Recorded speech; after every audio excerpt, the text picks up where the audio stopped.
जागृत राहावे. सहयोग सहयोग सहयोग सहयोग सहयोग सहयोग.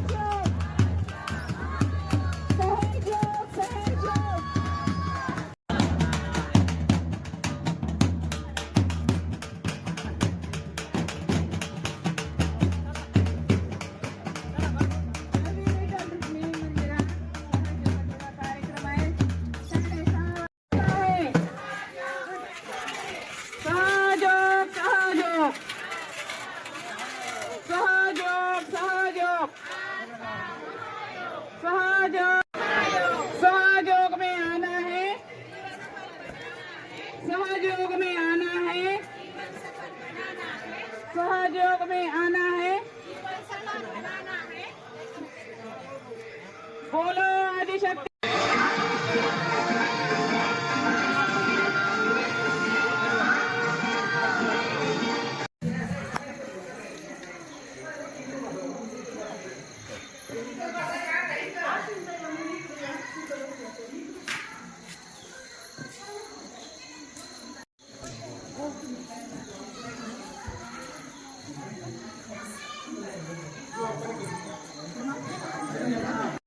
जाणून घेऊयात.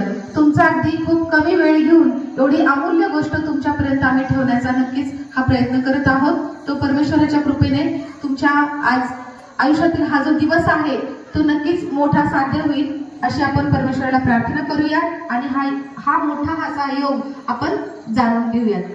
त्याचा अर्थ सह म्हणजे सोबत, ज म्हणजे जन्माने. लहान मुलांनी शांत बसायचे. सह म्हणजे सोबत, ज म्हणजे जन्माने. म्हणजे आपल्या सोबत जन्माने एक शक्ती आली असते. त्या शक्तीचा काय होतो? योग होतो. योग शब्द कुठून आला? आपल्या संस्कृत मध्ये युज शब्द आहे, युज धातू, त्याच्यापासून योग शब्द आला.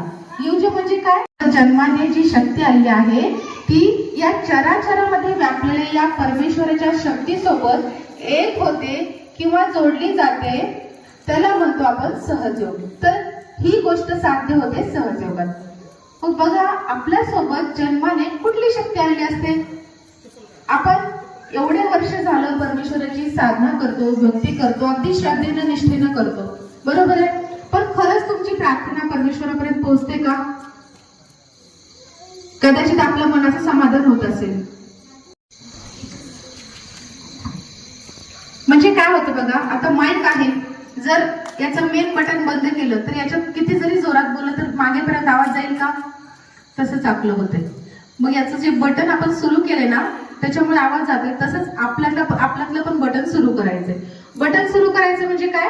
आपल्यातली शक्ती आणि या चराचरामध्ये व्यापलेली शक्ती ही एकत्रित करायची. मग आपली जी श्रद्धा, भक्ती, जे मागणं, जे काही परमेश्वराला बोलणं आहे ते सगळं त्याच्यापर्यंत पोहोचणार आहे. कारण आपलं मेन कनेक्शन जोडलं जाणार आहे. मग आपल्यामध्ये ही शक्ती कुठली? बघा तुम्ही, आपण ज्ञानेश्वरी, हरिपाठ, बरंच काही आपण वाचतो, ऐकतो, करतो, बरोबर आहे. त्याच्यामध्येच काय सांगितलं ज्ञानेश्वरीमध्ये? नागिनीचे पिल्लू कुंकुमे नहाले, वळण घेऊन येते, बरोबर आहे. मग कुंकुमे नहाले म्हणजे लाल रंगाचं ही आपल्यामध्ये असणारी शक्ती आहे, तिला कुंडलिनी शक्ती म्हणतात. बघा, आपल्या प्रत्येक मनुष्यामध्ये चार्ट दिसतोय का? किंवा वर ठेवूयात, मागेपर्यंत चार्ट दिसतोय का?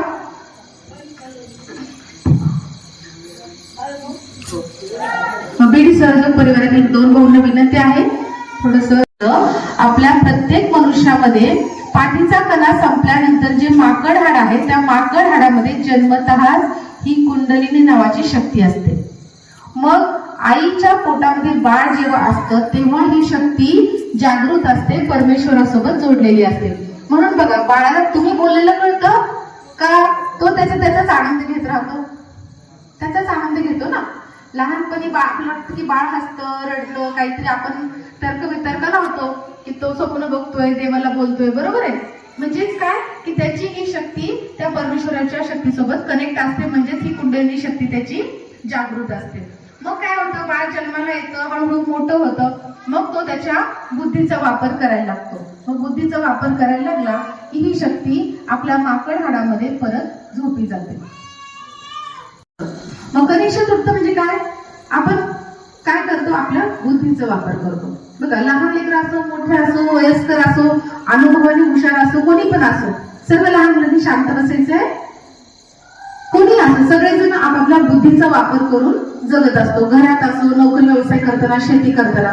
मग त्यामुळे काय होतं, ही परमेश्वराची शक्ती आपल्यातली कमी कमी व्हायला लागते. मग म्हणून आपण किती जरी परमेश्वराला काही मागणी केलं तर ते त्याच्यापर्यंत पोहोचत नसतं. मग त्यामुळे ही कुंडलिनी शक्ती जागृत करण्यासाठी आपल्याला हा सहयोग आज समजून घ्यायचा आणि करण्यासाठी पूर्वीपासूनच ऋषी मुनी किंवा सर्व जे काही तपश्चर्या करणारे लोक होते, हे आपला संसार प्रपंच सोडून रानावनात एकांत ठिकाणी हिमालयात वगैरे जाऊन तपश्चर्या करायचे आणि अगदी आयुष्याच्या शेवटी त्यांची ही शक्ती मग जागृत व्हायची. म्हणजे त्यांचा जे उद्देश होता तो नक्कीच साध्य होत होता. पण त्यांचा जो उद्देश आहे तोच आपला पण आहे. मग आपल्याला शक्य आहे का आपला संसार प्रपंच सोडून ही कुंडलिनी शक्ती जागृत करण्यासाठी जाणं? नाही, सोपी करून दिली. बघा, कुठल्या पण आईला काय वाटतं की आपल्या लेकराला प्रत्येक गोष्ट ही विना कष्ट विनासायास मिळावी. तसंच या आपल्या सर्वांच्या आईला सुद्धा असंच वाटतं की ही कुंडलिनी शक्ती माझ्या सर्व लेकरांची अगदी विनासायास जागृत व्हावी. म्हणून श्री माताजींनी हा सहजयोग 1970 साली सुरू केला आणि आज जगामध्ये 140 पेक्षा जास्त देशांमध्ये हा सहयोग सुरू आहे.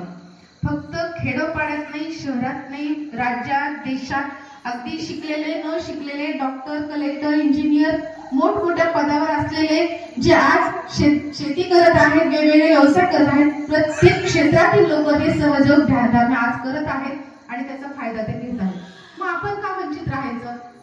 जर सगळं जग याचा फायदा घेते, याचा लाभ घेते, तर आपण सुद्धा घ्यायला पाहिजे.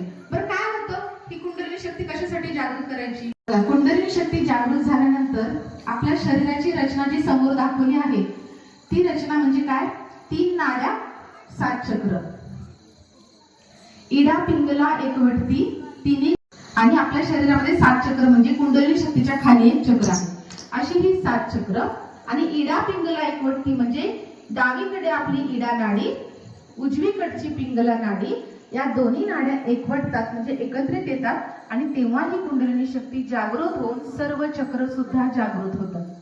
मग काय होतं आपल्या शरीरामध्ये? आपल्या शरीरामधलं बरं काही तर आपलं चित्त बाहेर जात नाही, आपल्यामध्येच राहतं. म्हणून डोळे बंद करायचे. जर डोळे उघडे राहिले तर आपलं काही वाजलं तरी तिकडे लक्ष जातं, कोणी काही करत असलं तरी तिकडे लक्ष जातं. त्याच्यामुळं सगळ्यांनी डोळे बंद करायचे आहेत.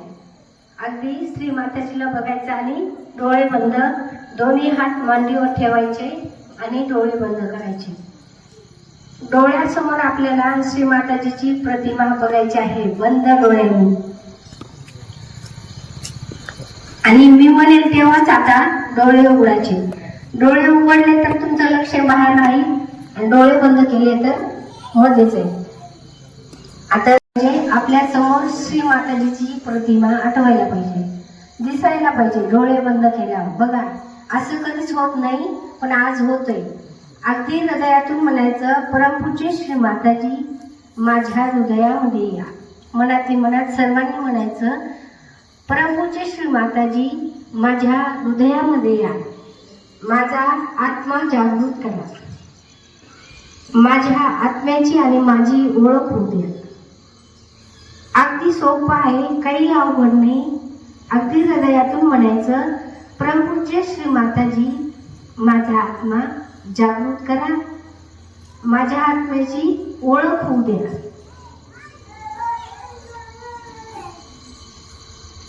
अगदी उजवा हात आपण कपाळावर दाबून धरायचा.